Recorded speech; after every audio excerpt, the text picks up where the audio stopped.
Olá, amigos e amigas internautas. Eu sou o professor Toide, nascido na cidade de Maringá, estado do Paraná, formado pela Universidade Estadual de Maringá, com pós-graduação também pela Universidade Estadual de Maringá. Atuo na instituição Sapiens Curso Colégio, Colégio Drummond, Colégio Dom Bosco, Colégio Objetivo, Colégio Global e Curso Cognitivo.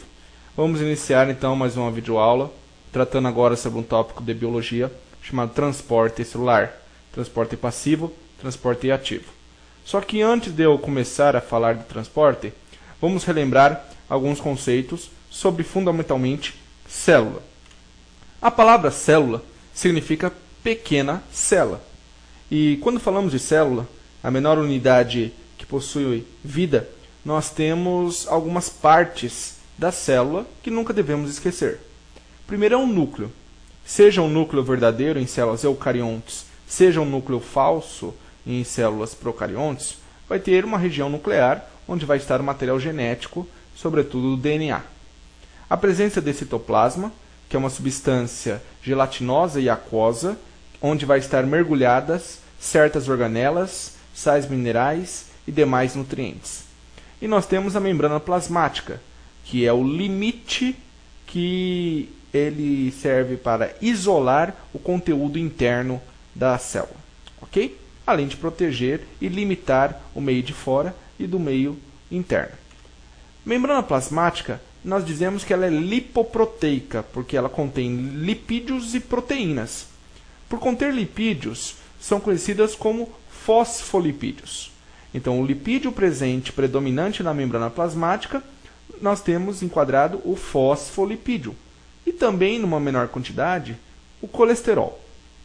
Entre as proteínas que tem na membrana plasmática, destacam-se as proteínas de canais, que são proteínas integrais que atravessam de um lado até o outro a membrana plasmática, que ela tem uma espessura de 75 angstrom.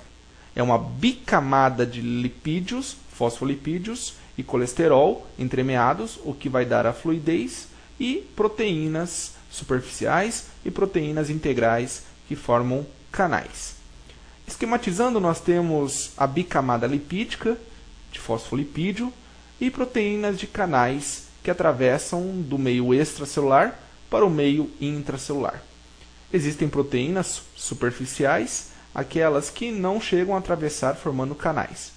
Se estivermos nos referindo à célula animal, além da bicamada lipídica de proteínas, eles vão conter o glicocálix, que é uma região onde vai conter glicoproteínas, que são carboidratos ligados a proteínas, e glicolipídios, que são carboidratos ligados a fosfolipídios.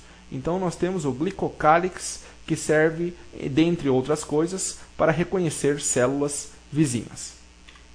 Tipos de transporte: transporte passivo, transporte ativo. O transporte passivo é aquele transporte onde não existe gasto de energia, não existe gasto de ATP, não quebra adenosina trifosfato. Já o transporte ativo é aquele que exige se gastar ATP. Transporte passivo nós dividimos em difusão e osmose. Difusão quando tratar de solutos e osmose quando tratar de solvente, sobretudo água. Falar em transporte passivo é não gastar energia, porque o soluto, no caso da difusão, passa do ambiente mais concentrado para um ambiente menos concentrado. Ou seja, dizemos na biologia que ele segue o favor do gradiente de concentração, de onde está mais para onde está menos. Vale pensar que se vocês estiverem num ambiente fechado, muita gente nesse ambiente, é mais fácil sair desse ambiente do que mais pessoas entrarem nesse ambiente. E a pessoa estaria sendo comparada ao soluto aí. O transporte ativo com gasto de energia, nós temos que lembrar de uma bomba importantíssima, chamada bomba de sódio e potássio, que predomina sobretudo em células neurais. É gasto de ATP, é gasto de adenosina trifosfato, e transporte ativo trabalha com soluto. E é o contrário. É do menos concentrado para o mais concentrado. Então ele não está a favor do que nós chamamos biólogos de gradiente de concentração. É do menos para o mais. É aquela história. Um local fechado onde existem muitas pessoas. Se mais uma pessoa quiser entrar nesse local, onde já está saturado, evidentemente que deverá empurrar muitas para caber nesse local. Portanto, o fato de empurrar seria sinônimo aí de gastar energia. Os transportes passivos se dividem em difusão e osmose, e a difusão em dois, difusão simples e difusão facilitada. Lembrando que o termo difusão vamos tratar para transporte de solutos, e osmose, transporte aí de solvente, sobretudo a água, que é o nosso solvente universal.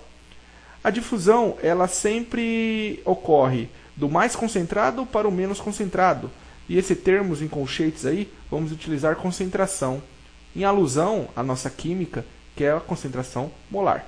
Então a difusão simples é um tipo de transporte passivo, onde não há o gasto de energia, e ela ocorre o movimento do soluto a favor do gradiente de concentração, conforme está representado na figura inferior do lado direito. A tendência é passar de onde está mais concentrado para onde está menos concentrado, seguindo o favor do gradiente de concentração. A difusão facilitada é uma modalidade de difusão, no qual as moléculas, o soluto, atravessam a membrana com uma certa ajuda, com uma assistência de uma proteína transportadora que vai estar na própria membrana plasmática. E o nome dessa proteína transportadora chama-se genericamente de permease, conforme está representado na nossa figura. Esta enzima pega do lado mais concentrado e leva para o lado menos concentrado. Apesar de haver uma mudança de conformação dela, não existe gasto de energia. Portanto, é um transporte passivo, não gasta ATP. A osmose, ela trabalha com um solvente, sobretudo a água. E eu preciso, meus alunos, que vocês entendam essa frase que eu vou dizer. Solvente gosta de ir onde tem mais soluto.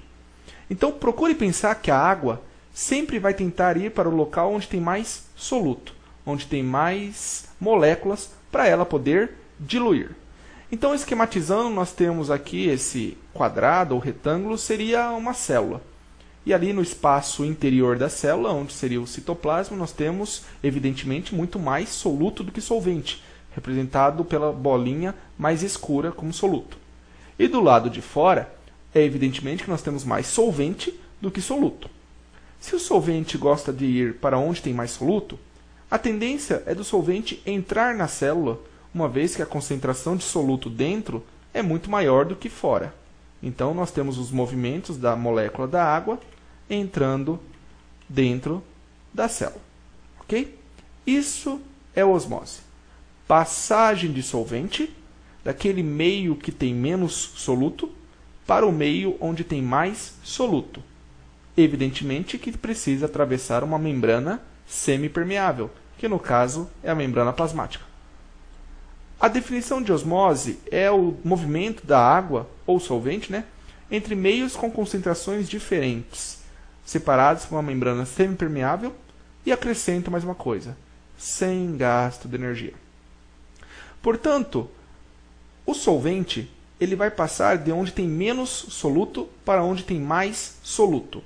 E na biologia nós utilizamos o local onde tem menos soluto como hipotônico e o local onde tem mais soluto como hipotônico. Então no seu vestibular vai cair que osmose é a passagem de solvente, como a água, do meio hipotônico, onde tem menos soluto, para o meio hipertônico, onde tem mais soluto, alternativa correta. Aqui nós temos uma experiência e eu vou mostrar que a osmose ela sempre busca aquele ambiente hipertônico cheio de soluto. Então aqui nós temos um esquema. Imagina que no início nós temos duas cubas separadas por uma membrana semipermeável e que elas possuem o mesmo nível de água. Só que de um lado dessa cuba, por exemplo, na cuba A, nós temos uma maior concentração de soluto, enquanto que na outra cuba, ou cuba B, nós temos uma menor concentração de soluto. A tendência com o passar do tempo, se você tiver um cronômetro, é que a água vá passando e atravessando a membrana semipermeável em busca do local onde tem mais soluto, a fim de diluí-lo. Mais uma vez, osmose, passagem de solvente ou água através de uma membrana semipermeável, do meio onde tem menos soluto, ou seja, hipotônico, para o meio onde tem mais soluto, ou seja, hipertônico, sem gasto de energia, porque se trata de um transporte passivo. Eu sou o professor Toide e qualquer dúvida escreva para professortoide@bol.com.br.